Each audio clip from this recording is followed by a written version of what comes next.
സന്ദീപും ആദ്യഘട്ടത്തിൽ ഉദ്ധരിച്ചത് കോടതി വിധികളെ തന്നെയാണ്. ഇന്ന് നിയമസഭയിലും അത് തന്നെയാണ് ഉണ്ടായത്. പക്ഷേ അവിടെയാണ് പ്രശ്നം സന്ദീപ്. മുൻപ് ഈ കേസ് പരിഗണിക്കുന്ന സിംഗിൾ ബെഞ്ച് ചില ആളുകളുടെ അറസ്റ്റുമൊക്കെയായി ബന്ധപ്പെട്ട് വലിയ ചില ചോദ്യങ്ങൾ ഉയർത്തുകയും അത് വലിയ വാർത്തകളാകുകയും ഒക്കെ ചെയ്യുന്ന സാഹചര്യം ഉണ്ടായിരുന്നു. പക്ഷേ അതിന് പിന്നാലെ സിംഗിൾ ബെഞ്ചിനുള്ള മറുപടി എന്ന നിലയിൽ കൂടിയാണ് അന്വേഷണവുമായി ബന്ധപ്പെട്ട പൂർണ്ണ തൃപ്തി ഡിവിഷൻ ബെഞ്ച് രേഖപ്പെടുത്തുന്നത്. ഡിവിഷൻ ബെഞ്ചാണല്ലോ നമുക്കറിയാവുന്നത് പോലെ ഈ അന്വേഷണത്തിന്റെ ക്രമാനുഗതമായ എല്ലാ കാര്യങ്ങളും പരിശോധിക്കുകയും ചെയ്യുന്നത് സന്ദീപ്. അപ്പോൾ ഇവിടെ കോൺഗ്രസ് ഈ വിഷയത്തിൽ സ്വീകരിക്കുന്ന നിലപാടിലെ ഒരു പ്രശ്നം കോൺഗ്രസിന് അനുകൂലമായി അല്ലെങ്കിൽ CPM-ന് എതിരായോ അല്ലെങ്കിൽ നിങ്ങൾക്ക് ഏതെങ്കിലും നിലയിൽ രാഷ്ട്രീയ നേട്ടം ഉണ്ടാകുന്ന ചില പരാമർശങ്ങൾ കോടതിയുടെ ഭാഗത്തു നിന്ന് ഉണ്ടാകുമ്പോൾ അവിടെ കോടതി വിശ്വാസമാകുന്നു. പക്ഷേ അന്വേഷണവുമായി ബന്ധപ്പെട്ട് തൃപ്തി രേഖപ്പെടുത്തുന്ന ഡിവിഷൻ ബെഞ്ച് പ്രധാനമാണല്ലോ ആ പോയിന്റ്. അതിന് പിന്നാലെയും ഡിവിഷൻ ബെഞ്ച് അങ്ങനെ ഒരു സ്റ്റാൻഡ് എടുത്തതിന് പിന്നാലെയും മുഖ്യമന്ത്രിയുടെ ഓഫീസ് അന്വേഷണത്തെ ഹൈജാക്ക് ചെയ്യുന്നു എന്നുള്ള ആരോപണം കോൺഗ്രസിനുണ്ട്.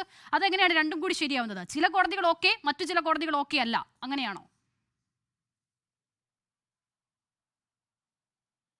ഞാൻ അതിലേക്ക് വരാം. അതിന് മുമ്പ് ശ്രീ ജയ്ക്കും ശ്രീ സജീവനും പറഞ്ഞ ചില കാര്യങ്ങളിലെ തെറ്റായിട്ടുള്ള കാര്യങ്ങൾ ഇവിടെ പറയേണ്ടതുണ്ട്.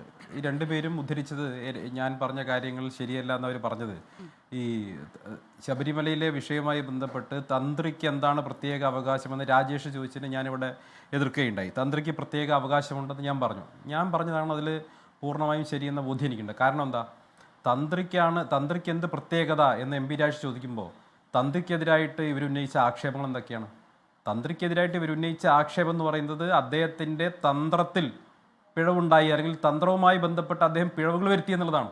അയ്യപ്പനോട് അനുമതി ചോദിച്ചില്ല എന്ന് കുറ്റമായി വരുമ്പോൾ അതായത് അദ്ദേഹത്തിൻ്റെ തന്ത്രത്തിലുള്ള പിഴവായി സൂചിപ്പിക്കുന്നത്.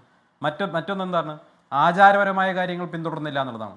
ഇത് രണ്ടും തന്ത്രിക്കെതിരെ ആക്ഷേപമായിട്ട് നിങ്ങൾ ഉന്നയിക്കുമ്പോൾ അവിടെ തന്ത്രിക്ക് എന്താണ് പ്രത്യേകത എന്ന ചോദ്യത്തിന് പ്രസക്തിയുണ്ട്. തന്ത്രിക്ക് പ്രത്യേകതയുണ്ട്. തന്ത്രിയുടെ പ്രത്യേകത എന്ന് പറയുന്നത് തന്ത്രി ആ ക്ഷേത്രത്തിലെ പിതൃസ്ഥാനീയനാണ്. അവിടെ പ്രതിഷ്ഠ നടത്തിയിട്ടുള്ള കുടുംബത്തിലെ പിതൃസ്ഥാനീയനായിട്ടുള്ള വ്യക്തിയാണ്. സ്വാഭാവികമായിട്ടും ഭരണഘടനാപരമായിട്ടുള്ള നിയമപരമായിട്ടുള്ള സാങ്കത്യം തന്ത്രിക്കുണ്ട്. അതുകൊണ്ട് തന്നെ തന്ത്രിക്ക് എന്താണ് പ്രത്യേകത നോക്കുമ്പോൾ സാധാരണഗതിയിൽ ഏതെങ്കിലും ഒരു രാജീവരല്ല, അത് തന്ത്രിയായിട്ടുള്ള രാജീവരാണ്. തന്ത്രിക്ക് പ്രത്യേകതയുണ്ട്. നിയമസഭാ സ്പീക്കറുടെ കാര്യം ഞാൻ പറഞ്ഞത് അതുകൊണ്ടാണ്. എന്താണ് speaker as an institution Sajeevan കാര്യങ്ങൾ കേൾക്കാതെ അത് കാര്യങ്ങൾ കൃത്യം പറയുകയാണ് ചെയ്യുക. അത് ഞാൻ പറഞ്ഞ എന്താണെന്ന് അതിന് മനസ്സിലായില്ല.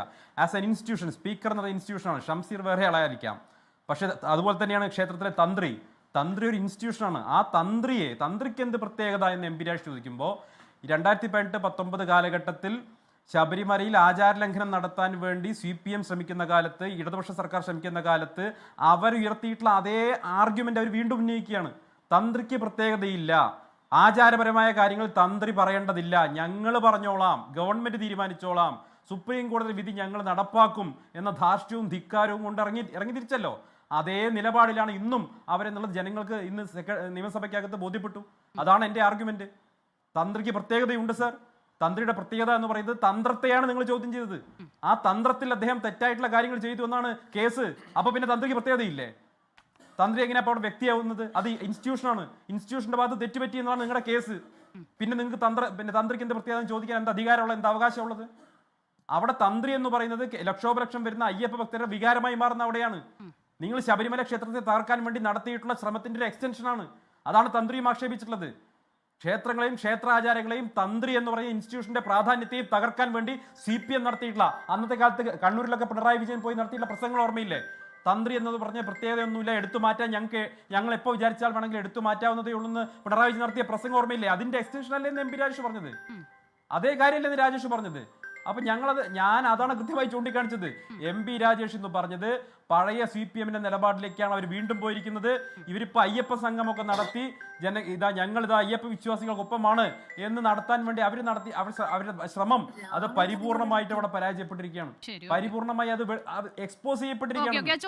കാരണം അവരുടെ ഉള്ളിൽ എന്താണ് ഇപ്പൊ ജയിക്കടക്കം പറഞ്ഞു വരുമ്പോ പുറത്തേക്ക് അവരുടെ ഉള്ളിൽ എന്താണെന്ന് ഒരു സെക്കൻഡ് ഒരു കാര്യം പറയട്ടെ. ഇനിയിപ്പോ തന്ത്രി പെരിങ്കള്ളനാണെന്നാണല്ലോ ഗോവിന്ദമാഷ് പറഞ്ഞത്.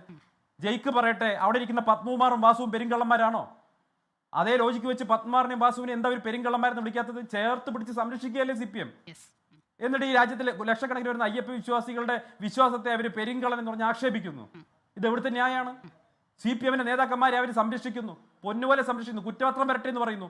ഒരു കുറ്റപത്രം വരുന്നതിന് മുമ്പ് തന്ത്രി നിങ്ങൾക്ക് പെരിങ്കള്ളനായോ? അത് എവിടുത്തെ നിലപാടാ? ഞങ്ങൾ എതിർക്കും, ഞങ്ങൾ അതിനെ ശക്തമായിട്ട് എതിർക്കും. ഞങ്ങൾ ഈ രാജ്യത്ത് ഈ എല്ലാ മതവിശ്വാസികളുടെയും വിശ്വാസങ്ങളൊപ്പം നിൽക്കുന്ന പ്രസ്ഥാനമാണ് ഇന്ത്യൻ നാഷണൽ കോൺഗ്രസ്. ഈ വിഷയത്തിൽ ശബരിമല സ്വർണ്ണപ്പാളി വിഷയത്തിൽ, സ്വർണ്ണക്കൊള്ള വിഷയത്തിൽ ഏറ്റവും ആദ്യം സമരം ചെയ്ത് ജയിലിൽ പോയ ആളാണ് ഞാൻ. ശരി. ഞാനും പത്തനംതിട്ട യൂത്ത് കോൺഗ്രസ് പ്രവർത്തകരുമാണ് ജയിലിൽ പോയത്. കഴിഞ്ഞ ശബരിമല പ്രക്ഷോഭകാലത്തും പ്രക്ഷോഭ സമരങ്ങളിൽ പങ്കെടുത്തയാളാണ് ഞാൻ. ഒരു അയ്യപ്പ വിശ്വാസിയാണ്. അതുകൊണ്ട് തന്നെ ശബരിമലയുമായി ബന്ധപ്പെട്ട വിഷയങ്ങളിൽ കുറച്ച് വൈകാരികമായി പ്രതികരിച്ചു എന്ന് വരും. അതെന്റെ വിശ്വാസത്തിന്റെ കൂടി ഭാഗമാണ്. ലോകത്തെവിടെയായാലും ഏത് സമയത്തും 24 വാർത്തകളും ഓഗ്മെന്റഡ് റിയാലിറ്റി പാക്കേജുകളും എക്സ്പ്ലെയിനറുകളും വിശദമായി കാണാൻ ഞങ്ങളുടെ യൂട്യൂബ് ചാനൽ നിങ്ങൾക്ക് സബ്സ്ക്രൈബ് ചെയ്യാം.